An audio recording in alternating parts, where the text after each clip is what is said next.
नमस्कार. Abraham Lincoln यांना कोण नाही ओळखत. ते अमेरिकेचे राष्ट्राध्यक्ष होते. पण लहानपणापासूनच होते का? नाही. लहानपणी त्यांची परिस्थिती खूप बिकट होती. ते एका चहा विक्रेत्याच्या व्यापाऱ्याच्या हाताखाली कामाला लागले. तिथं कस्टमर यायचे, चहा पावडर घ्यायचे आणि निघून जायचे. एक दिवस एक महिला आली व अर्धा किलो चहा पावडर मागितला. पण लिंकन यांच्या हातून फक्त पाव किलो चहा पावडर दिली गेली व अर्धा किलो चहा पावडरचे पैसे घेतले गेले. मग अब्राहम लिंकन यांच्या संध्याकाळी लक्षात आले की आपण त्या महिलेला पाव किलो चहा पावडर दिला.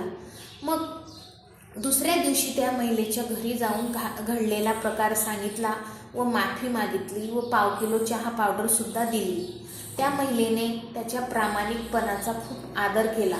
बघा, काम कोणतेही असो, लहान किंवा मोठे, पण त्यात आपण प्रामाणिकपणे वागले पाहिजे.